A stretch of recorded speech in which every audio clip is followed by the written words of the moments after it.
Praise God. Have you heard about the most important thing in your life? If you ask me what's that, that is your eternal destiny. Ano yung eternal destiny? That's the most important thing. Ganito yon. Kung malalaman mo ba na merong regalo ang Diyos sa iyo, napakaganda, libreto, buhay na walang hanggan, tatanggapin mo ba? If your answer is yes, good. At kung may paraan, if there's a way how to receive that eternal life, that gift, that wonderful gift, would you do it? Gagawin mo ba yung paraan? And if your answer is yes, then the Word of God says, itong sinasabi ng salita ng Diyos, Romans 6:23, ang kabayaran ng kasalanan ay kamatayan. Ngunit, ang kaloob ng Diyos, libreng kaloob ng Diyos ay buhay na walang hanggan sa pamamagitan ni Kristo Jesus na ating Panginoon. So, ang talatang ito ay meron dalawang bahagi. One bad news and one good news. Sa bad news, sinasabi rito, ang kabayaran ng kasalanan ay kamatayan. The wages of sin is death. Kabayaran, ibig sabihin nito ay, pag nagtrabaho ka, babayaran ka. Sa Diyos, lahat ay may kabayaran. Lahat ng ginagawa natin, may kabayaran. Sa talatang ito, ang sinasabi, may kabayaran ay kasalanan.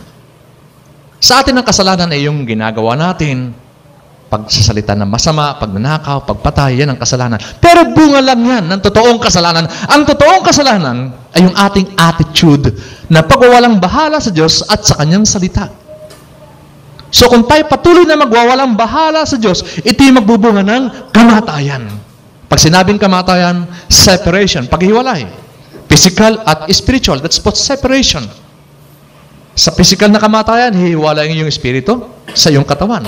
Pero ang sinasabing kamatayan dito ay spiritual na kamatayan na kung saan ang tao ay mawawalay sa Diyos, magpawalang hanggan upang siya magdusa, magdanas ng walang hanggang kaparusahan sa impyerno. So yun ang masamang balita. Pero sa talatang ito ay merong isang salita. Sabi rito, ngunit!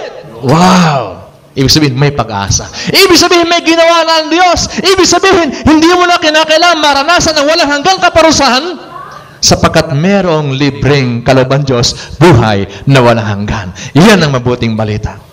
Pag sinabing kaloob, bayad na yan.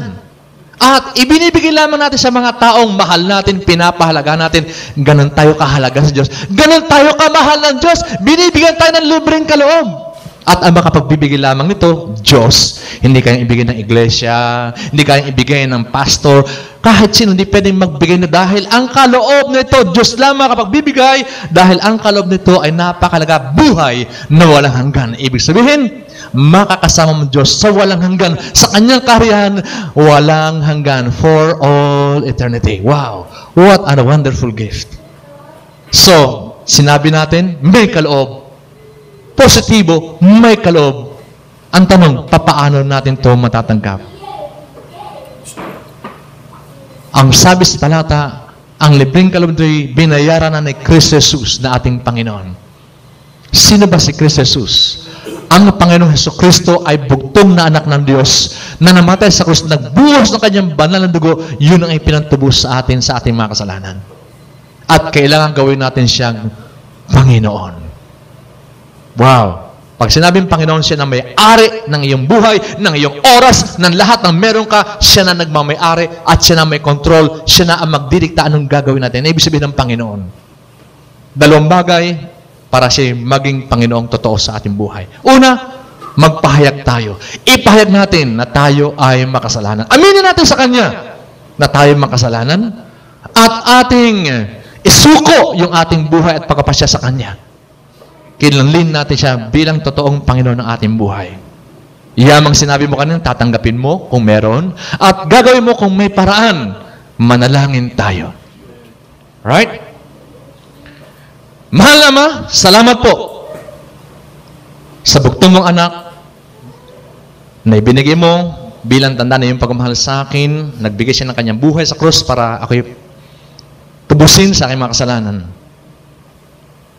Inaamin ko po na ako isang makasalanan. Patawarin mo po at hugasan mo yung kahaba ng banalang dugo. Salamat po. At Panginoong Jesus, binubuksan ko po ang pintuan ng aking puso. At dito inanilahan kita, manahan ka sa aking puso. sa aking buhay bilang aking Panginoon, sariling tagapagligtas. Isinusuko ko na po sa iyo ang aking buong buhay at pagkapasya. Salamat po sa buhay na walang hanggan na iyong libreng kaloob. Ito pong aking dalangin sa makapangyarihang pangalan mo, Jesus. Amen.